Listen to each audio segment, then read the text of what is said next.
Masuk.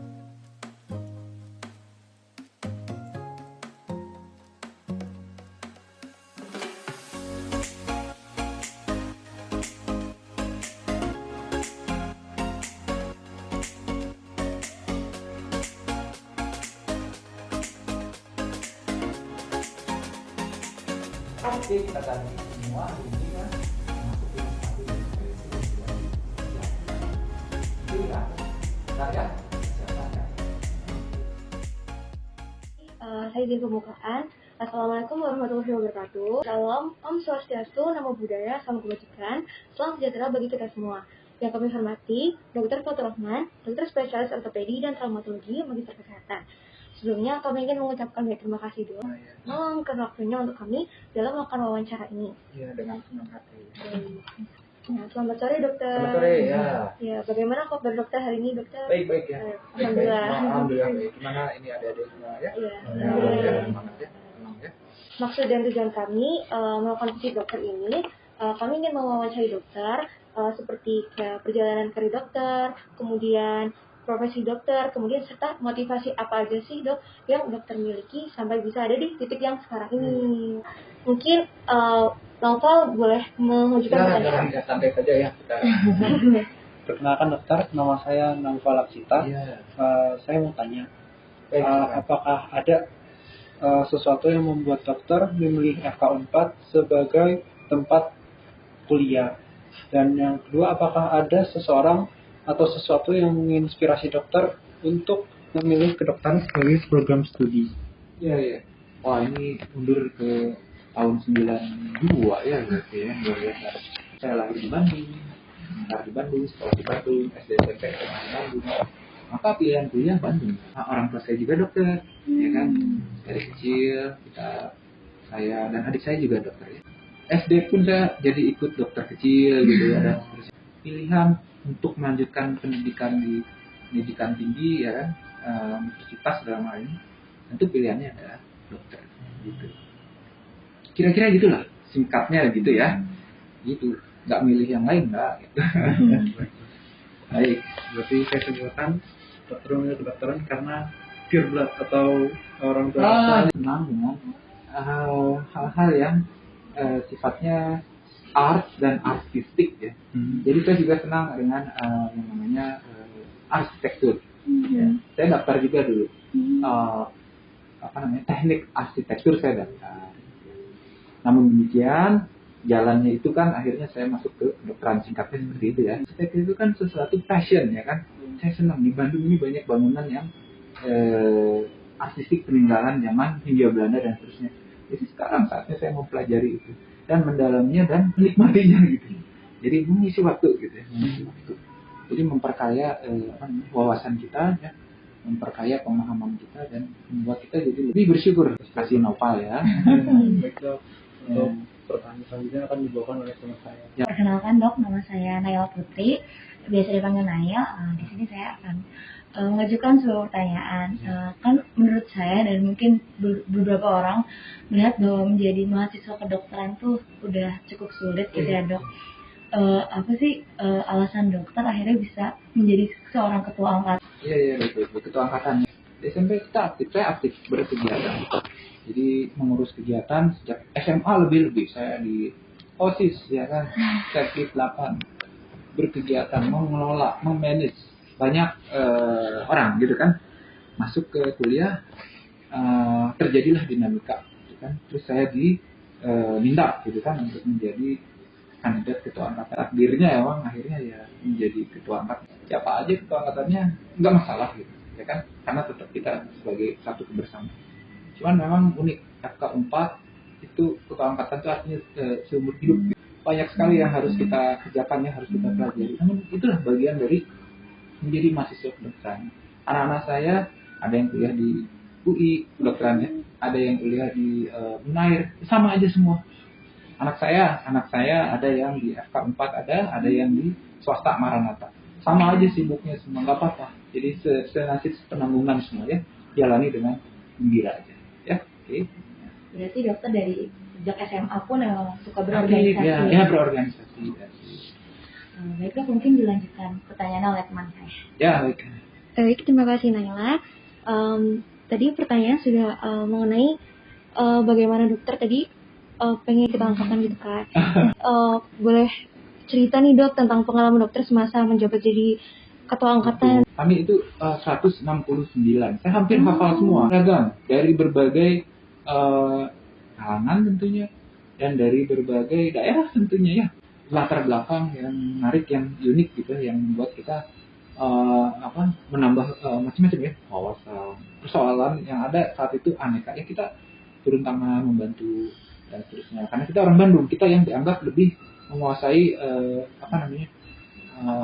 kondisi di Bandung yang supaya teman-teman ini bisa cepat beradaptasi begitu. Jadi kita saling bahu membahu, saling mendorong, saling menguatkan ya, memberi semangat, memecahkan masalah kan begitu ya. Sadar atau tidak sadar ternyata hal itulah yang membuat kita lebih bisa menjalani profesi ini dengan baik gitu ya. Bukan hanya membaca literatur, bukan hanya mempelajari ilmunya, tapi ada hal lain. Jadi kedokteran itu kan science, jelas science dan artnya. Jadi itu harus seimbang. Supaya itu yang membentuk kita dari waktu ke waktu. Jadi seorang dokter itu diperlukan adalah suatu kondisi yang dikenal sebagai altruism, dalam keseimbangan ya, jangan berlebihan juga. Yang mau menolong itu artinya harus kita harus punya sesuatu yang lebih untuk bisa diberikan. Kalau belum ada jangan paksakan diri. Okay? Baik, terima kasih dokter. Berarti untuk itu sebagai ketua angkatan tadi, yang penting itu kita mampu merangkul satu sama lain dan memberi kehidupan untuk teman-teman semua. Utamanya ya. Ada ini semua kan kita ada grup WhatsApp. Ngobrolin semasa lagi seperti adik-adik sekalian. Mungkin pertanyaan selanjutnya bisa ke teman saya. Sebelumnya perkenalkan dok, saya Realia. Ya. Nah dok, ada nggak sih suka dukanya dokter selama menjadi keluarga FK4 ini? Suka ya tentu gini ya, FK4 ya. Suka tuh begini, sekaligus duka jadikan satu saja. Kita masuk ya, saya 92. Terus saat masa bimbingan sama ya namanya mabim ya. Itu kan dipegang oleh 3 tahun di atas kita. Ini angkatan 89 panitianya. Itu ada tradisi namanya swasta, jadi di luar panitia. Terus yang lebih senior lagi, itu swasta itu diberi kesempatan untuk menggojlok lah istilahnya. Dengan bentuk yang khas pada saat itu ya. Kalau panitia itu 89 itu good cup-nya ya, good cup gitu ya. Suka lihat kan kalau polisi itu ada good cup, bad cup gitu ya. Ada kutip bad cup-nya itu swasta. Jadi senior itu memberi suatu kesan gitu ya bahwa ini ada senioritas yang harus dijalani di FK4 seperti itu. Singkatnya gitu ya, kan nggak mungkin dijelaskan secara detail lah. Namun lama berselang gitu ya, interaksi itu terjadi secara kebetulan ya pada saat pendidikan spesialis ketemu lagi nih sama senior swasta ini. Dengan swasta dan juniornya ini bertransformasi menjadi hubungan profesional yang sangat erat dan yang sangat berkesan gitu. Jadi suka duka itu adalah bahwa hal yang dulu dirasakan berat ternyata bertransformasi menjadi suatu hubungan junior senior dalam profesional yang sangat baik, yang sangat menyenangkan. Kita diberi bimbingan, diberi wawasan, kita support senior secara proporsional gitu, saling membantu, bahkan dengan bangga gitu, ini swasta saya nih gitu. Itu satu hal yang unik kalau di FK4. Jadi dari yang benar-benar duka jadinya suka sekarang gitu ya. Jadi gini ya, tiba-tiba swasta masuk, kita lagi baris di sebuah ruangan tertutup. Terus tugas kemarin apa? Bawa telur kan, keluarkan telurnya, telur kan? Ada. Terus telur angkat telurnya. Ya. Terus taruh di bawah dagu. Oh iya, taruh di bawah dagu. Jadi kan, terus jepit ya. Silakan, dulu masih boleh squat jam ya kan? Squat jam. Ada yang jatuh kan, cekrak, pecah kan? Pecah itu. Nah, yang lain saya berusaha jangan pecah ini. Kalau pecah kan gitu ya. Udah aja. Sukses nggak pecah. Siapa yang nggak pecah, angkat telurnya. Ini Kang, ya bagus. Yang pecah mana? Itu di bawah. Coba ambil telurnya. Ambil kan? Oles ke rambut. Iya.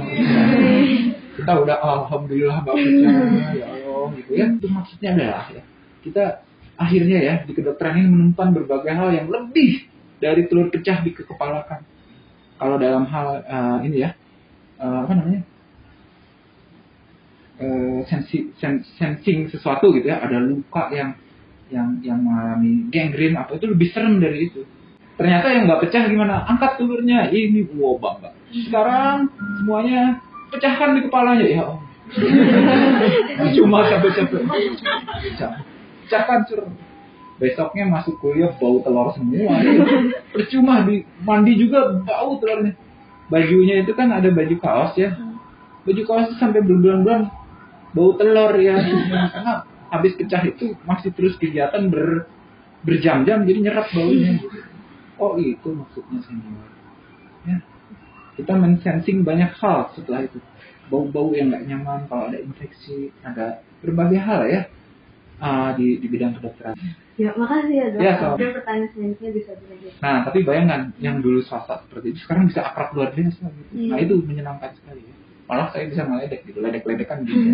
Mungkin selanjutnya saya akan bertanya. Sebelumnya perkenalkan, nama saya Haikal. Mungkin di sini saya akan bertanya, kan di dokter kan selain sebagai spesialis, tadi kan juga punya hobi sebagai musisi, otomotif. Mungkin kesibukannya selain di rumah sakit ini apa aja? Jadi akademisi ya, karena saya sebagai staf pengajar ya kan, tugasnya adalah tridharma ya, pendidikan, penelitian, dan pengabdian pada masyarakat. Lalu profesional di rumah sakit, bangsa bikin dan 2 tempat praktek, melayani masyarakat. Kemudian hobi ya, kita bagilah waktu ini katanya. Untuk pekerjaan kita 30%, untuk bermasyarakat 30%. Jadi kita bertemu dengan berbagai kalangan masyarakat. Profesi kita ini erat dengan melayani masyarakat gitu. Akan lebih baik kalau kita tuh paham masyarakat itu apa, siapa, bagaimana, keseharian dan lain-lain, persoalannya, problematikanya itu apa gitu kan. Lalu kita mengurus keluarga juga tentunya kan. 30 ya kan. 10% untuk hobi. Jadi 3 hal ini bisa disinergikan satu sama lain. Nah, 30% dari masyarakat ini saya pilih, saya masuk ke masyarakat atau community gitu. Saya sukanya otomotif sama musik. Nah, di situ saya kenal banyak kenalan ya, menambah wawasan dan menambah pengetahuan. Begitu. Nah, itu ternyata bisa saling mendukung. Membagi waktu, tentu ada waktu yang harus kita kelola, kita manage. Jadi seorang profesional itu pandai juga mengelola waktu, mengelola memanage waktu, mengorganize semua selain skill, knowledge, dan attitude dan seterusnya. Sebagai pengajar sekalian, bukan hobinya sekalian nambah relasi juga ya? Iya betul. Jadi kita relasi jadi bertambah. Kita bergabung dengan community. Belakangan saya lebih serius menggarap community ini. Saya bilang menggarap ya. Ini by purpose, bukan by chance. Kita tahu semua ya, beberapa tahun terakhir ini FK4 itu mencanangkan community-based medical education, yang mana itu adalah suatu keadaan yang dikenal sebagai third generation medical education. Kita belajar itu dari masyarakat, karena kita bawa ke bangku kuliah melalui penelitian. Jadi ini semua bisa disinergikan gitu. Jadi saya lebih serius lagi menggarapnya. Jadi misal ya, saya mau meneliti mengenai kondisi masyarakat di Jawa Barat yang bisa saya bawa ke penelitian dan akhirnya sampai ke bench. Ini jelas ya, menyeimbangkan. Berprofesi terus boleh, kenapa tidak praktek dari pagi sampai pagi gitu, tapi tidak bermasyarakat sama sekali gitu. Nanti dilanjutkan pertanyaan lain teman saya. Sekarang ya. Baik dok, sebelumnya saya izin perkenalkan diri dulu. Nama saya Gabriela, tapi biasa dipanggil Bella. Nah, seperti yang kita ketahui kan dokter merupakan dokter spesialis ortopedi ya. Jadi apa sih yang membuat dokter tertarik dengan spesialis ortopedi? Apa mungkin dari ilmu ortopedi itu sendiri, atau mungkin juga dari pengalaman sebagai dokter? Saat itu saya ada 2 yang merujuk arsitektural gitu ya, atau medical gitu ya, dengan berbagai pertimbangan.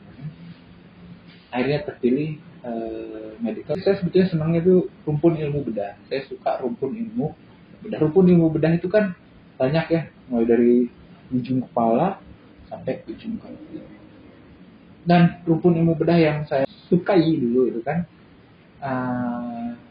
ortopedi, juga bedah jantung. Nah, pada tahun itu pendidikan bedah jantung belum ada di Indonesia. Tapi saya sudah approach sebetulnya, terus terang saat itu saya sudah approach.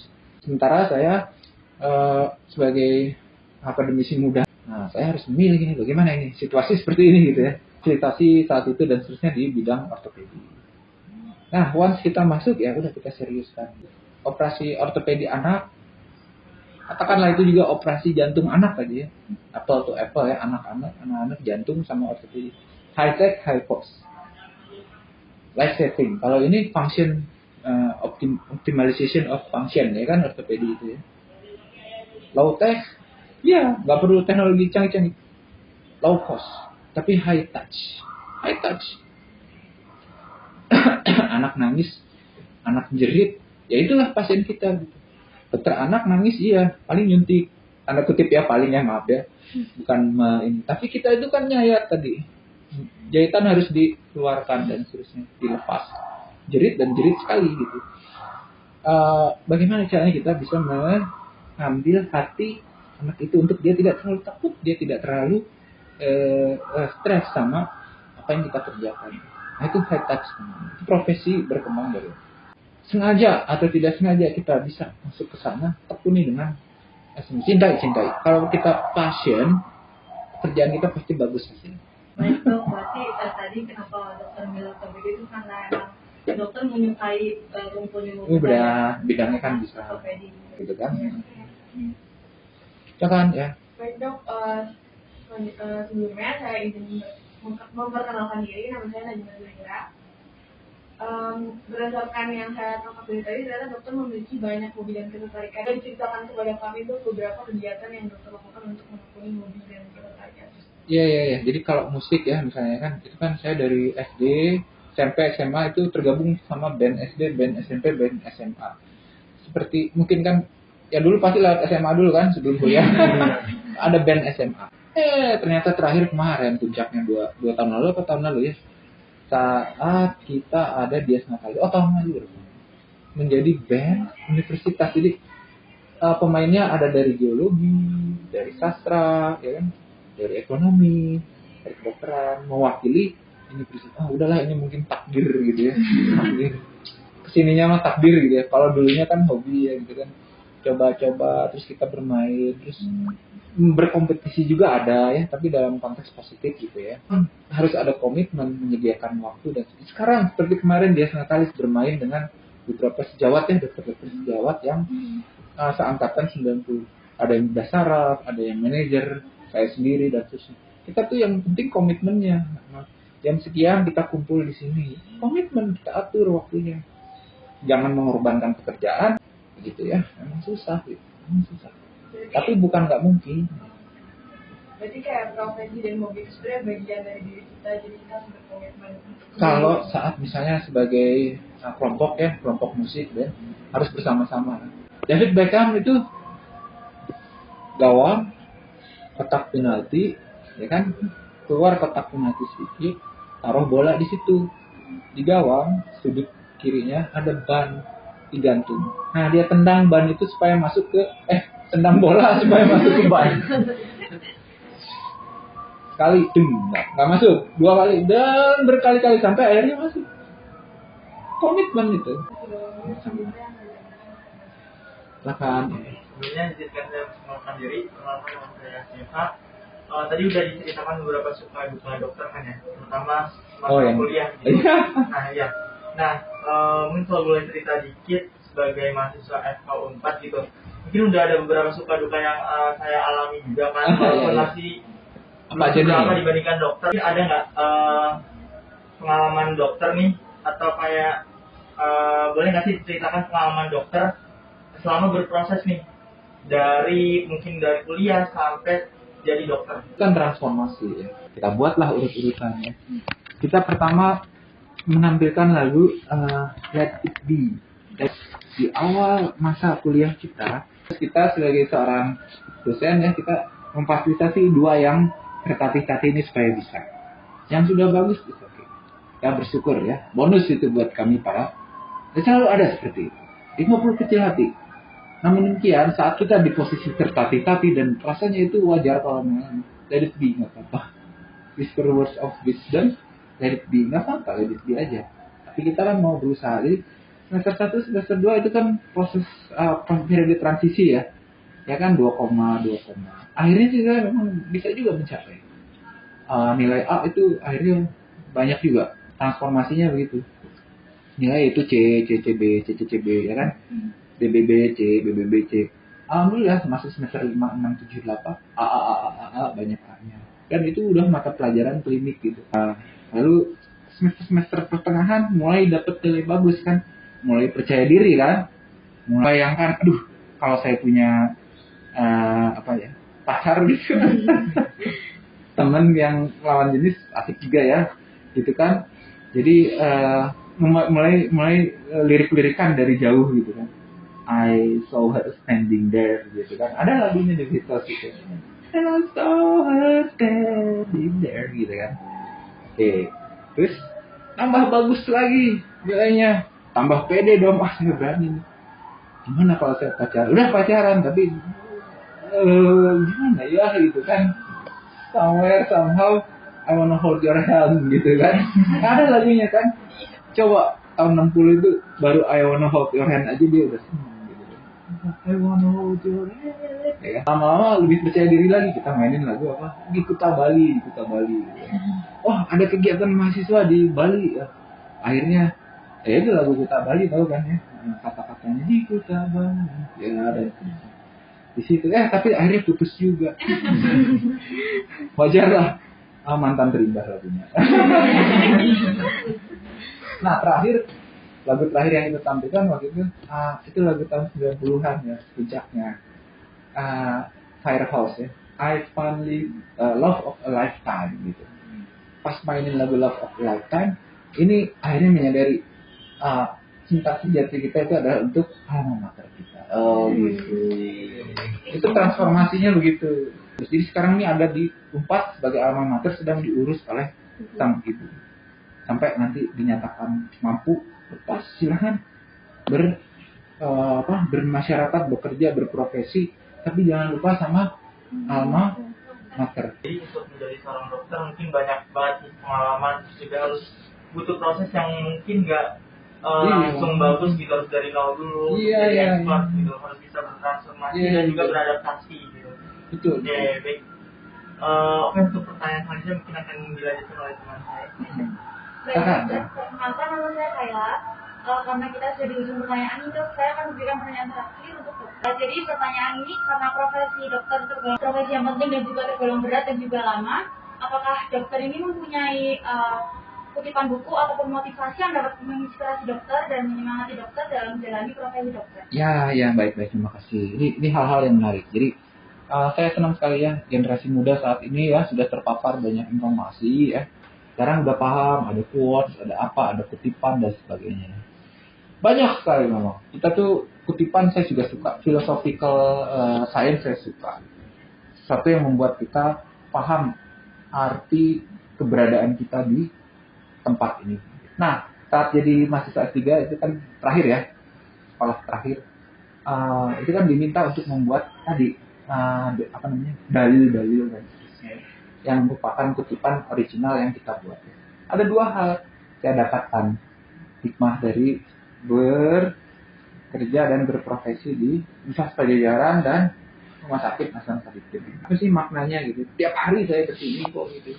Bahkan sebagai catatan ya, for the record, saya lahir di sini. Ruangan saya lahir masih ada. Belum dibongkar kebetulan. Kan ini bekas ruang 10A 10B dibongkar jadi bangunan lantai. Kebahasaan Hasan Carnya baik. Sadikin itu apa gitu kan? Cari-cari saya dapat teman. Jadi teman yang baik. Gitu. Jadi setiap hari kita kesini rumah sakit yang nama rumah sakitnya Hasan Sadikin. Walaupun awalnya ini 1926 namanya Het Algemeen bahasa Belanda. Het Algemeen Bandung Ziekenhuis. Kutipannya adalah teman yang baik, ya kan? Pada siapa? Pada masyarakat yang datang ke rumah sakit ini dalam upayanya untuk mencari kesembuhan. Seorang teman yang baik pasti dia akan berupaya semaksimal mungkin, sebaik mungkin memberitahu, menyemangati ya. pasien nangis, tenang, nggak apa-apa, sebentar ya, dibuka jahitannya, ini nanti akan sembuh, tapi berproses dan seterusnya. Kalau udah seperti itu, rasanya semua sudah sampai pada satu keseimbangan yang baik. Walaupun tetap hidup ini tetap harus berproses ya, nggak ada titik akhirnya gitu. Terus kita berproses ya. Lalu Universitas Pajajaran, nah ini yang lebih menarik lagi ya. Ini kan mahasiswa Universitas Pajajaran. Mungkin kan ada kerajaan Pajajaran di kawasan ini. Prabu Siliwangi sebagai salah satu raja yang pada saat itu Pajajaran berada di zaman yang puncaknya terbaik. Lalu saya pelajari makna Pajajaran ini apa sih? Nah ini menarik. Macam-macam ternyata. 2 aja ya. Berasal dari harfiahnya adalah sesuatu yang berjajar. Pajajaran.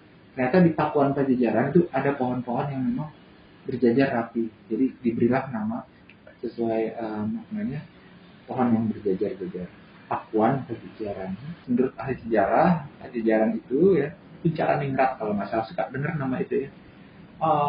Dimaknai pada saat itu juga bahwa tokoh-tokoh di kerajaan itu ingin bisa sejajar. Nah ini ternyata cocok. Jadi Pajajaran ini mas, sejajar dengan siapa? Dengan siapa aja ya kerajaan yang ada saat itu. Saya di bidang ortopedi, saya bisa sejajar dengan sejawat saya yang ada di nasional, sejawat saya ada di regional, Kuala Lumpur, Singapura, dan bahkan tingkat internasional. Kita ingin selalu sejajar. Berarti kita bisa sejajar. Berarti kita diakui, berarti kita diterima dan bisa memberi kontribusi pada ilmu pengetahuan Universitas Pajajaran dan KU Leuven. Ya. Cek aja nanti. Belgia. Jadi motivasi dokter ini berdasarkan dari pengalaman hidup yang dokter alami, seperti dari arti Rumah Sakit Hasan Sadikin dan juga Universitas Pajajaran, yang berarti teman baik untuk mengobati masyarakat, dan juga kita hendaknya bisa sejajar dengan sesama kita ya dok. Dengan siapa saja di dalam negeri, di regional dan di luar negeri. Jadi keinginan untuk selalu bisa sejajar. Baik, terima kasih dokter. Selanjutnya saya akan serahkan kepada teman saya. Silakan. Ya, baik, terima kasih Kayla atas pertanyaan terakhir yang sekaligus menjadi penutup pada sesi wawancara di hari ini. Jadi kesimpulan yang dapat kita ambil dari wawancara ini, dokter itu dahulu SMA kan masih galau itu ya dok, pengen di arsitektur atau di kedokteran. Akhirnya alhamdulillahnya yakin dengan pilihannya di kedokteran dan fokus pada apa yang udah didapatkan itu dengan melanjutkan S1, S2, S3, kemudian juga spesialis, serta dokter juga tetap menjalankan hobi-hobinya gitu sebagai aransemen, untuk menyeimbangkan untuk aransemen musik, terus juga harus bermasyarakat seperti itu ya dokter. Mungkin terima kasih ya dok. Ada atau apa statement dari dokter untuk kita sebelum kita pamit dari sini dokter? Poinnya adalah dari generasi ke generasi berupayalah bisa memberi kontribusi apapun bentuknya, sekecil apapun. Berikan kontribusi kepada siapa lagi kalau nggak kepada masyarakat, karena kita khusus di kedokteran ya akan sangat terkait erat dengan masyarakat. Makanya generasi 3 pendidikan kedokteran itu adalah community based. Jadi berkontribusilah di ranah-ranah yang ada tadi, pilih sesuai yang mana yakin. Menjadi seorang peneliti juga berkontribusi secara tidak langsung, produknya itu untuk digunakan para klinisi untuk meningkatkan. Jadi semuanya adalah dalam rangka untuk meningkatkan derajat kesehatan. Berkontribusilah kecil apapun. Jadi kalau semua ya menyumbangkan batu bata kan itu kan menjadi bangunan kan. Tapi siapa tahu di sini ada yang bisa menyumbangkan beton yang tinggi sekali untuk membangun itu. Kita semua membangun alma mater kita untuk menjadi lebih baik dari waktu ke waktu. Saya mungkin ada satu bata, lalu ada balok. Jadi semua berkontribusi aja sebagai satu bagian dari universitas. Karena udah jadi universitas Pajajaran ya. Orang di Jawa juga tahu ya kupu-kupu ya. Mijil saat kita lahir ya kan. Ya kan, terus kinanti saat kita sedang tumbuh remaja ya kan. Terus dandang gula saat kita berhasil mencapai keberhasilan hidup di dunia. Mundur dikit asmarandana saat sedang jatuh asmara. Terus habis itu apa nanti? Hidup itu ada menurun lagi. Nah ini filosofi baik ya. Mau itu semua pasti ngalamin itu kok. Nah jadi turun lagi menjadi nanti turun menjadi magatru. Magatru itu artinya kita lepas gitu. semua itu fase itu ada, dan sadari kita ada di fasenya. Adik-adik sekolah ini sedang ada di fase sedang siapkan sekarang. Saya mungkin sudah mulai bersiap-siap untuk dan mendorong ya. Itu kan tuturi handayani katanya. Gitu ya, Mas ya. Ya, baik, terima kasih dokter. Mungkin pernyataan dari dokter tadi bisa disimpulkan seperti kayak kita mungkin sebagai calon dokter harus bisa berkontribusi kepada generasi kita sendiri, sekecil apapun itu, karena pasti akan ngaruh besar ke generasi itu sendiri dan generasi selanjutnya itu sendiri. Sekali lagi kami mengucapkan banyak terima kasih dokter karena atas informasi pengalaman yang tentunya nambah insight kita semua. Sebelumnya kita mau ngasih apresiasi dulu buat dokter. Oh, aduh, Masya Allah. Kenapa repot-repot? Harusnya saya yang ngasih lebih. Terima kasih kita juga. Aku makasih ya.